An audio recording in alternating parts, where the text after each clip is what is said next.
अब की बार बरसात के इस मौसम में हम फिर देख रहे हैं कि उसी प्रकार के हालात देखने को मिल रहे हैं जैसे एक साल पहले मिले थे। और उस वक्त भी बहुत बड़ा नुकसान प्रदेश में जान माल का हुआ। और अभी भी अब की बार हमने देखा कि बरसात अभी तो ठीक तरह से शुरू नहीं हुई है, अभी तो शुरुआती है दौर। लेकिन शुरुआती दौर में ही पूरे हिमाचल प्रदेश में लगभग 55 लोग जो है वो मिसिंग है, जिसमें 5 लोगों के शव बरामद हुए, 50 लोग अभी तक भी नहीं मिले। यानी कि ज़िंदगी का बहुत बड़ा नुकसान हुआ है। ये सब हम लोगों के लिए जो चिंता का विषय बना है। और आज मैं यहाँ पर सैंज में भी, जो बंजार विधानसभा क्षेत्र के अंतर्गत आता है इलाका, यहाँ पर भी मैं देख रहा हूँ कि जो NHPC का जो पानी छूटता है, वहाँ से गेट खुलता है तो पानी जाता है। पिछली बार उसने तबाही कर दी। लगभग 70-80 से ज़्यादा दुकानें वहाँ पर जो है वो सारी बह करके चले गई। शुक्र है कि ज़िंदगी बच गई थी उस वक्त यहाँ पर सैंज में। ज़िंदगी का नुकसान नहीं हुआ, लेकिन बहुत बड़ा नुकसान जो है वो प्रॉपर्टी का हुआ। पूरा सैंज का बाज़ार जो है वो तबाह हुआ। लोगों का करोड़ों रुपए का नुकसान हुआ। घरों के अंदर मलबा घुस गया, मलबे से मकान गिर गए। तो ये हालात अब की बार भी हम देख रहे हैं। अभी जब चिंता का विषय जो मैं कह रहा हूँ कि वो ये है कि अभी बरसात तो शुरू हुई ही नहीं ठीक तरह से।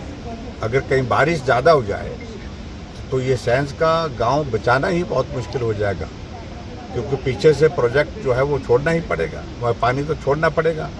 अब की बार कह रहे हैं कि बहुत थोड़ा पानी छोड़ा था भी, लेकिन उसके बावजूद भी पूरे बाजार की सारी दुकानें जो है पानी से भर गई, मलबे से भर गई। और सबसे बड़ी बात मुझे जो चिंता की लगती है, हैरानी की भी लगती है, जो पिछली बार जो NHPC के प्रशासन के साथ हमने टेकअप किया था कि इसकी चैनलाइजेशन की जाए प्रॉपर, और चैनलाइजेशन करने के साथ साथ में इसको पानी का जब इस लीन सीजन होता है तो पानी को डाइवर्ट किया जाए, पानी की धार को डाइवर्ट किया जाए।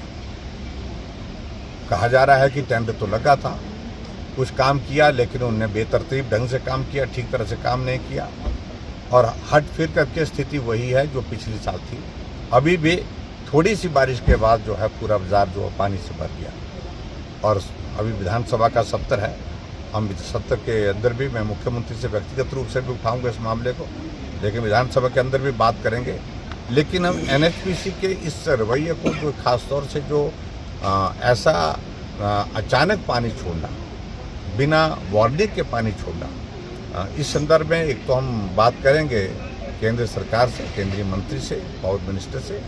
और इसके अतिरिक्त हम बात ये भी करेंगे कि आने वाले समय में अगर ये सैंज का बाज़ार इसी तरह से हर साल बर्बाद होता रहेगा तो ये कोई तरीका नहीं है। उचित यही होगा कि यहाँ इस बाज़ार को दूसरे स्थान, सुरक्षित स्थान पर बसाया जाए और इस लैंड को एक्वायर करके उचित मुआवजा यहाँ के लोगों को दिया जाए। ये सारी चीज़ के लिए मुझे लगता है कि बात करने का वक्त है, क्योंकि हर साल ये दौर रहेगा और हर साल बारिश आएगी, बरसात आएगी, और बरसात आएगी तो सैंज उजड़ता रहेगा।